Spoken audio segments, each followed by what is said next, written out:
मी आलं की नंदबाई चहा पिऊन चंपट.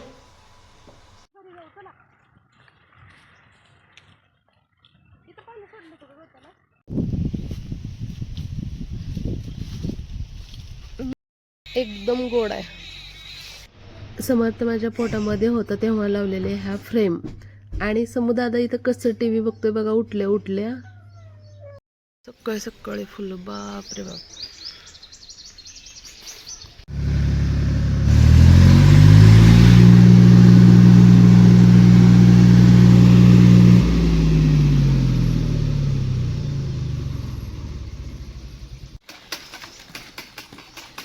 वाचतय काय काहीतरी वाचतय.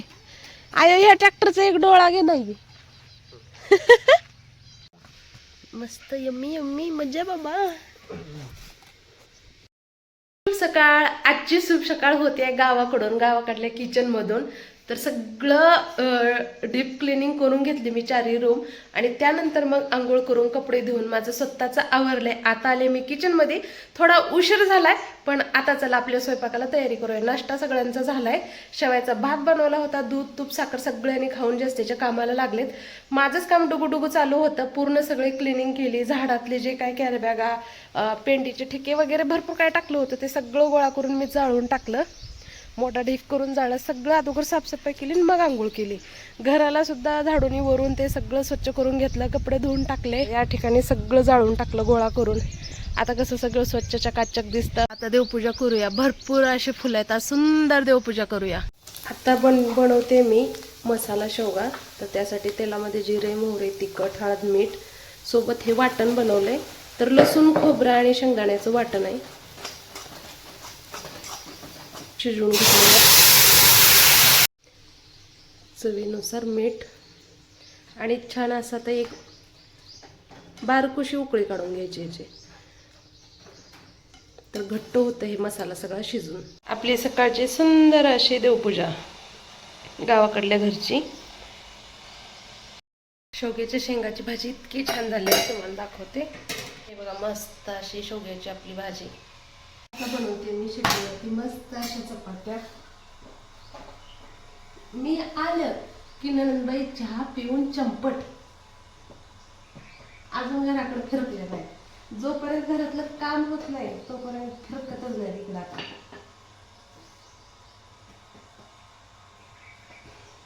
तुम्ही सगळं करून घ्या. मी इथे गवत घेऊन.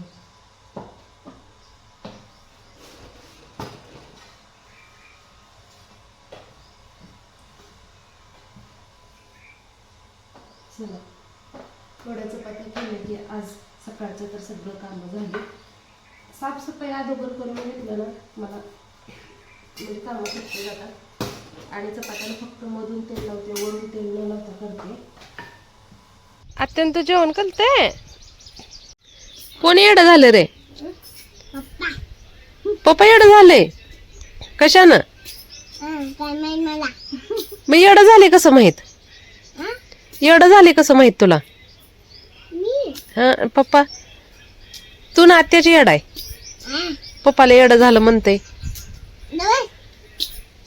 तू म्हणतोय ना पप्पा येडं झालं. मी पप्पाला सांगणार आता. सांगू का?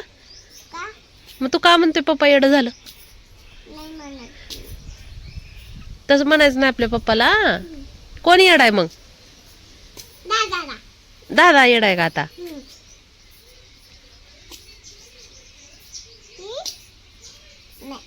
आता येडी नाही का? कोणी येडा आहे मग? लागले ग लेकराला माझ्या. बघू कुठं लागले. लोखंडाचं बेडग लागले पायाला. चल की थोडं झाड लावू. टीव्ही लावायची नाही. सकाळी साफसफाई करताना मदत करू लागायला आला आणि पायाला बेडग लोखंडाचं लागलं. लाडूला झोपवलं. त्याला दोन्ही बाजूने बेडवरती टेकन लावून मग आले बाहेर. हे बघा पेरू. काय माहिती आमच्यात फळं तर भरपूर लागतात पण हे असलं नासधूस होऊन जाते. हे बघा आता इतका पिवळा झालाय. पक्ष्याने पण खाल्लाय पण आतमध्ये सगळं आळ्या असतात त्यामुळे हे कोण खात नाही. चिमण्या पक्ष्याची तेवढी मज्जा आहे आमच्यात. चला एक हिरवा सापडलाय मला, तो तर चांगला आहे का बघूया. कुठे गेला रे? एकदम गोड आहे. तर तब्येत बरी नव्हती, घसा खरखर करत होता आहोंचा माझं कोण, त्यामुळे हे पेरूच्या झाडाकडे कोण आलं नाही. आणि पेरू काढून आणले की समर्थ सम्राट सुद्धा ऐकत नाहीत, त्यामुळे आहोने पेरू काढलेच नाहीत झाडाचे. हे बघा, हे बघा पेरू. छोटा छोटा जी बुरबुर पाऊस पडतो ना, त्याच्यामधून ड्रॉप पडतो असं फळावरती. खाली जवळजवळ 100-200 पेरू आहेत. जास्त आहेत पण कमी नाही. ते मागल्या झाडाचं सीझन संपलं आणि इकडल्या झाडाला हजारो पेरू लागलेत. बघा तुम्हाला हिरवं हिरवं दिसतंय का नाही माहित नाही, पण पूर्ण लक्कडलंय. इतकं लागलंय. मोठा पेरू आहे पण पोचत नाही. बघू आता आहो आल्यानंतर. पण हे इथलं पक्ष्यानं खाऊन गेलंय. हे पिवळं का? ती पिकलंय कशावरून?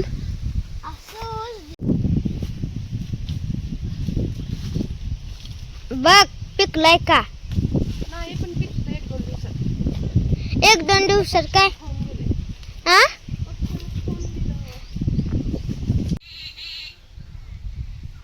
हिरीच्या तुकड्यावर जिकडं आमचा सध्या पडक आहे, पडकात आहे त्या सीतागीता त्याला घेऊन जायला आहो गेलेले हिरीवरती. दिसतात काय?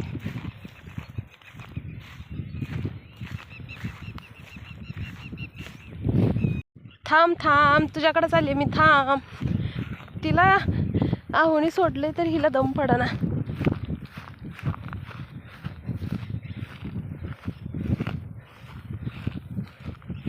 चला घरी चला. घरी नळातून जातील का?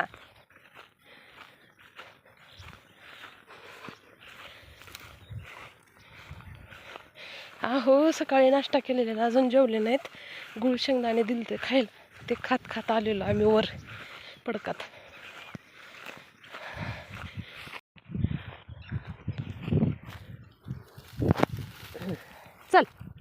चल पळ.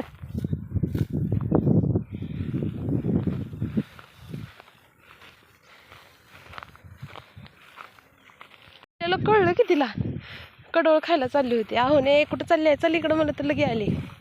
गेली नाही, पलीकडली लय हुशार आहे. अरे वा, आईशो आई गे, तिला घाबरली मला.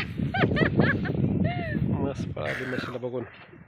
त्या पोरींसारखी मस्ती दाखवून चालत नाही. आता पडली बाई मी, बिर्रेकच लागलं नाही.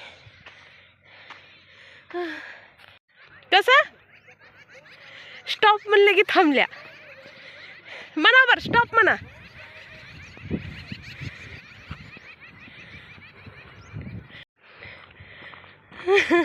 स्टॉप म्हणले की थांबायला लागले त्या.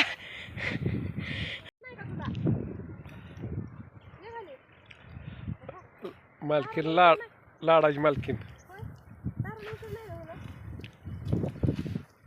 गावात नेऊन घालायचं.